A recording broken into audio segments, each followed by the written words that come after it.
Volto no canal Ouvir pela Palavra, Pastor Paulinho. Já quero pedir para você clicar aqui embaixo para se inscrever no nosso canal.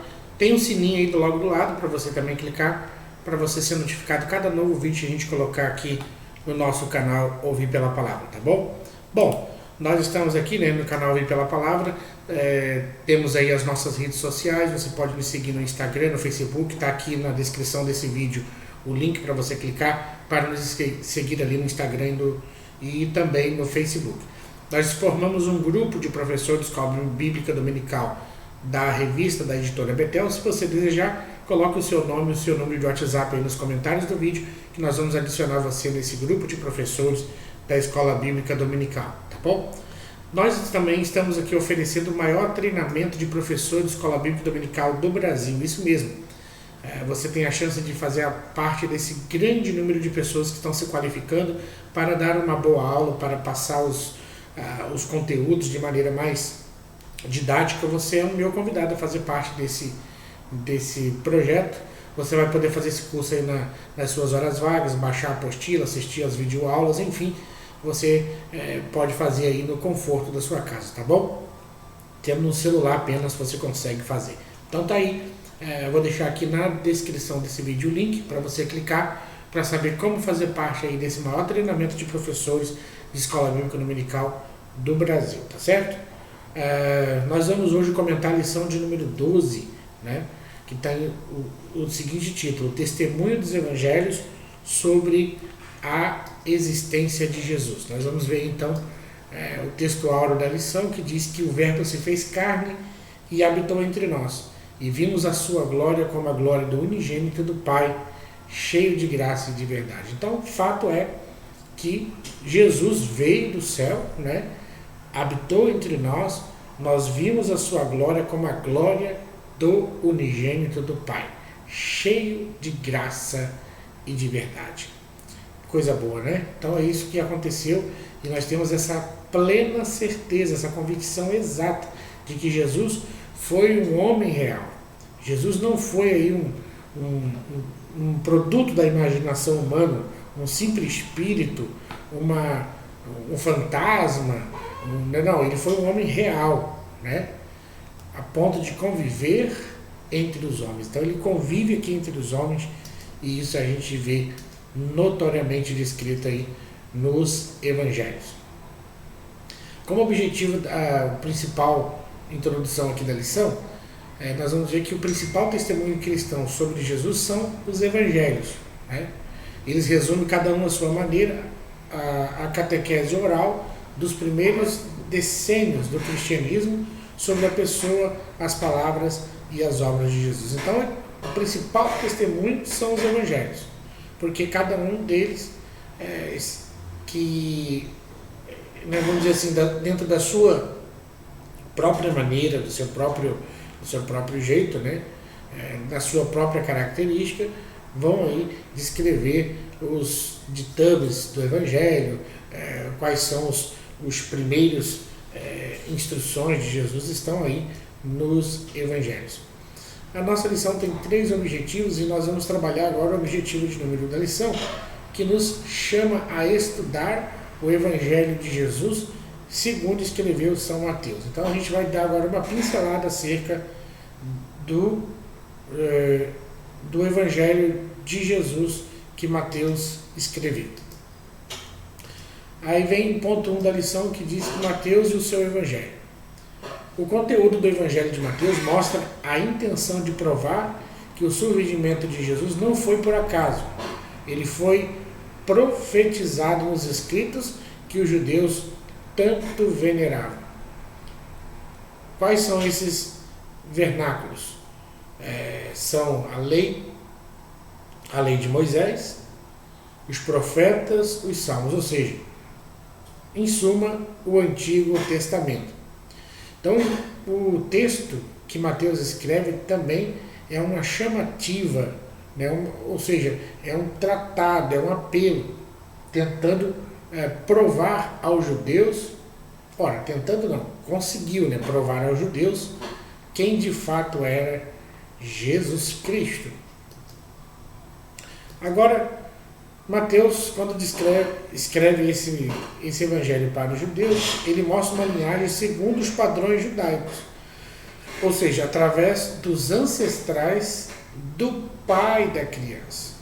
Então isso foi feito porque seria essencial demonstrar que Jesus era descendente tanto do rei Davi como também do patriarca Abraão. Nós vamos ver então essa abordagem aí no livro de Mateus. Joseph McDowell, ele escreve sobre a confiabilidade do Novo Testamento, atestada pela tese bibliográfica, que é a análise da transmissão textual pela qual os documentos chegam até nós. E Peters ressalta que, tendo como base apenas a tradição dos manuscritos, as obras que constituem o Novo Testamento dos cristãos eram livros antigos mais frequentemente copiados e mais amplamente divulgados. Se contarmos apenas as cópias em grego, o Novo Testamento se acha preservado em 5.656 manuscritos parciais ou completos que foram copiados à mão entre os séculos II e século XV. Então aí está dizendo que, tendo essa tradição dos manuscritos, essas obras do Novo Testamento constituem livros antigos mais frequentemente copiados e mais amplamente divulgados. Então, são muitas cópias, né? É um número elevado de 5.656 cópias. Meu Deus do céu, bastante coisa. 1.2 da lição diz que Jesus é o Messias prometido no Antigo Testamento. Claro que os judeus sabiam que o Messias seria da família real. Outro fator importante é o vínculo de Jesus com Abraão, o pai do povo judaico. Os judeus não aceitariam um Messias que não fosse descendente de Abraão e de Davi. Por isso era necessário que Mateus incluísse esse fato na genealogia de Jesus Cristo. Mateus, então, comprova que Jesus é um legítimo judeu. E mais do que isto, é o Messias. Messias em hebraico, Cristo em grego, tem o mesmo significado em português, ungido. Então, ele prova que Jesus é o Messias, é o ungido, aquele que havia sido descrito, profetizado, transcrito sobre ele no Antigo Testamento, que os profetas e os salmistas, enfim, já haviam falado sobre ele. Ainda como subsídio, Louis Beckford escreveu o seguinte: era propósito de Mateus convencer os judeus que Jesus era o Cristo, o grande rei Davi prometido pelos profetas. Esse objetivo é muito evidente no Evangelho. A genealogia legal de Cristo remonta a Abraão e é claramente retratado que a profecia foi cumprida da maneira como Cristo nasceu. Capítulo 1, verso 23 do Evangelho de Mateus. No local de seu nascimento, capítulo 2, verso 6. Na fuga para o Egito, capítulo 2, verso 15. Na matança dos inocentes, capítulo 2, verso 18. Em sua residência em Nazaré, capítulo 2, verso 23. No ministério de seu precursor, capítulo 3, verso 3. E depois lá no capítulo 11, verso 11. Então apenas Mateus registra as seguintes palavras do Senhor: não vim abrogar, mas cumprir. Ou seja, eu não vim tirar a lei, mas eu vim cumprir a lei. E aí, no capítulo 18, verso 24, ele diz: eu não fui enviado senão as ovelhas perdidas da casa de Israel. Interessante. Então Jesus é o rei dos judeus. Um dos intuitos de Mateus ao escrever sua versão da pessoa de Cristo é mostrar que a promessa de Deus feita ao rei Davi, lá em 2 Samuel 7,12, verso 16, se cumpriu com o nascimento de Jesus Cristo. Então o Evangelho do Rei Mateus menciona claramente que os magos do Oriente procuravam o rei. E aí está Mateus capítulo 2, versos 1 e 2. Então os judeus sempre olharam para frente baseados na promessa de que Deus iria restaurar Israel para uma idade de ouro sob o comando desse ungido, o filho de Davi, que seria, segundo eles, um segundo rei Davi. Então Jesus é o rei dos judeus. O apologista W.L. Greg diz que cada vez se reconhece mais que é provável que Jesus de Nazaré se considerava o Messias prometido de Israel. A antiga esperança de Israel pelo ungido, do Messias, Mashiach, de Deus, tinha sobrevivido no século imediatamente anterior ao nascimento de Jesus. Entre os diversos tipos de figuras messiânicas na esperança judaica, a mais importante difundida era a expectativa de um poderoso rei de ancestrais davídicos, que subjugaria os opressores de Israel e restauraria o trono davídico em Jerusalém. Então, os judeus tinham essa esperança, tinham essa fé, tinham essa, vamos dizer assim, eram movidos por essa expectativa, e aí Mateus faz o papel de sanar então essas questões em relação ao povo judeu. No segundo tópico da lição, nós vamos aprender sobre a historicidade de Jesus Cristo no Evangelho de Lucas. Nós já tivemos uma lição anterior, que falou bem exaustivamente sobre o Evangelho de Lucas. Não temos muito tempo que abordamos, mas agora a gente vai dar uma pincelada sobre essa historicidade aí colocada no Evangelho de Lucas. Vários comentaristas provavelmente dizem que o Evangelho de Lucas foi destinado aos gregos. A narrativa é mais compreensiva, mais detalhada. Seu propósito é afirmar a historicidade da vida de Jesus Cristo, e Cristo é mostrado como o homem perfeito, o Filho do Homem. O objetivo fundamental do autor foi o de escrever uma narrativa que expusesse informações detalhadas que comprovassem a certeza dos fatos que, entre muitos, se cumpriram. Lucas capítulo 1, verso 1 e 4. Então Lucas corrobora nesse sentido de trazer uma narrativa concreta, cheia de dados, com uma pesquisa totalmente profunda acerca de Jesus. Ele vai em loco, ele pergunta pessoas, ele fala com pessoas que viram, ele fala com pessoas que receberam de maneira oral alguma colocação acerca da vida de Jesus. Então Lucas, quando ele faz essa abordagem, ele faz de uma forma bem profunda. Ele, quando fala sobre a genealogia de Jesus, vai lá até Adão, o primeiro homem, para ressaltar a humanidade de Jesus, para assim apresentá-lo como filho do homem. Outro fato importante é que, diferente de Mateus, que traça a linhagem de Jesus através do rei Salomão, Lucas traçou a linhagem de Jesus através de Natã, filho de Davi. Craig Kenny comentou que uma possibilidade é que Mateus registrou a genealogia de José e Lucas a de Maria, sendo ambos, José e Maria, descendentes da casa de Davi. Contudo, ambos os registros atribuem a linhagem a José. Então, José e Maria, descendentes da mesma tribo. Então, Mateus fala da genealogia passando por José e Lucas passando por Maria. Então, bem interessante isso. Como subsídio, a gente vê dois comentários interessantes acerca dos registros da genealogia de Jesus Cristo. O primeiro é H.L. Ellison. Ele diz que a genealogia mostra que o nascimento de Jesus é o ponto máximo de um processo histórico conduzido divinamente. E o segundo comentário, na Bíblia de Estudo da Defesa da Fé, está escrito o seguinte: Lucas não sugere que Adão foi um filho literal de Deus, mas que foi criado diretamente por Deus. A intenção de Lucas é conectar a importância universal de Adão, o único homem progenitor da humanidade, criado diretamente por Deus, com a importância universal de Jesus, o segundo Adão e Salvador da humanidade, concebido por Deus. 2.2 da lição.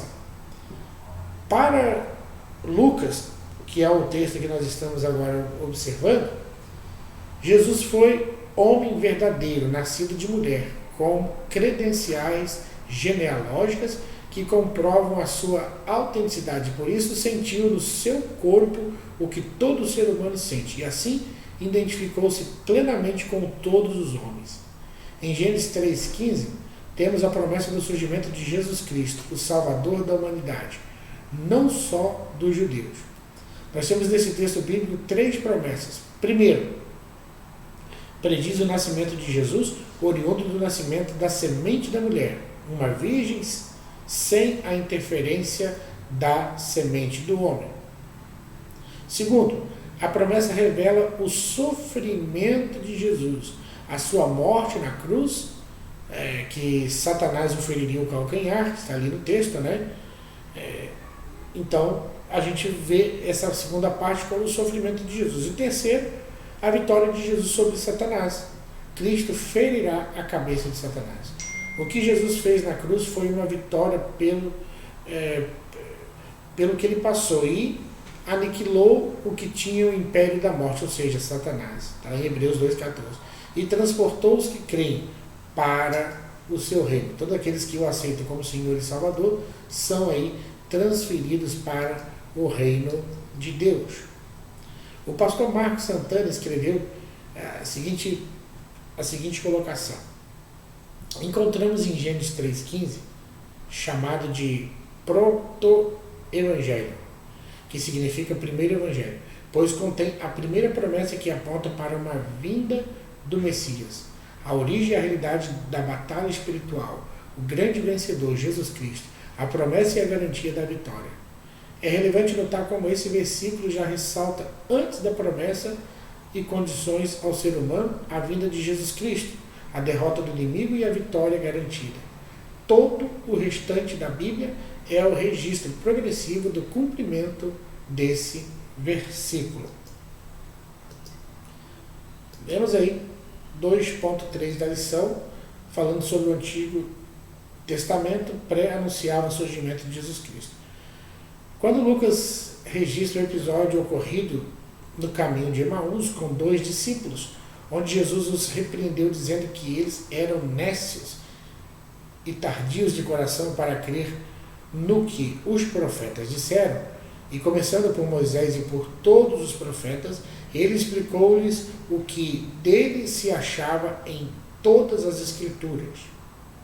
Ainda no capítulo 24, Lucas relata a fala de Jesus dizendo: são estas as palavras que vos disse estando ainda convosco, que convinha que se cumprisse tudo o que de mim estava escrito na lei de Moisés, e nos profetas, e nos salmos. É importante a gente destacar que o entendimento dos discípulos se abre e eles compreendem as Escrituras e creem que de fato Jesus Cristo era o ungido de Deus. O último subsídio aí do 2.3, dessa segunda parte da lição, vai dizer que Craig Kenner comentou sobre o texto de Lucas 24, versos 44 ao 46, da seguinte maneira: embora os evangelhos relatam que Jesus discordava de seus contemporâneos em muitas questões, todavia as camadas de tradição dos evangelhos deixam claro que Jesus recorria ao Antigo Testamento para definir a própria missão. O autor ainda pontua que o Senhor discordava em relação à interpretação, mas continuava atestando a autoridade do texto sagrado. Então, do que Jesus discordava? Jesus discordava da maneira com a qual os homens interpretavam aqueles escritos, da forma com a qual os homens se portavam em relação aos escritos. Então, Jesus não era contra os escritos, contra os livros do Antigo Testamento, contra a lei do Antigo Testamento, não. Ele era contra a maneira que as pessoas o praticavam naquele período contemporâneo que ele estava aqui no contexto da Terra.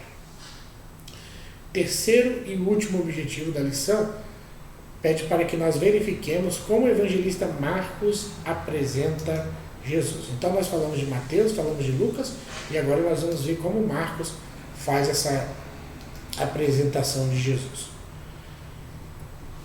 Diferente dos evangelistas Mateus e Lucas, Marcos omite todas as genealogias judaicas de Jesus. De acordo com diversos estudiosos, Marcos escreveu seu evangelho primeiramente tendo como destino os romanos, que não nutriu nenhuma expectativa do surgimento de um Messias ou de um rei judeu. Por isso começa a relatar a vida de Jesus de forma repentina e sucinta. Marcos apresenta um Jesus que é, ao mesmo tempo, filho do homem e filho de Deus. Marcos contribui para provar a existência de Jesus, uma vez que revela a existência de um homem singular, diferente de todos os que já existiram. Então Marcos direciona para os romanos para eles tanto faz como fez a genealogia. Eles não tinham uma expectativa de um Cristo enviado, né? De um Cristo que viria restaurar o seu povo. Então não fazia, vamos dizer assim, diferença alguma esse tipo de posicionamento de Marcos. Então Marcos representa agora Jesus como filho do homem. Diferente da mitologia grega e de seus deuses fantasiosos, Jesus é Deus que se fez carne, se fez homem e habitou entre os mortais. Em Marcos capítulo 2, versos 10, 28, o próprio Senhor Jesus identifica-se como filho do homem ao falar da sua autoridade para perdoar os pecados e sobre o sábado. O dicionário Vini comenta sobre esse título em relação a Jesus.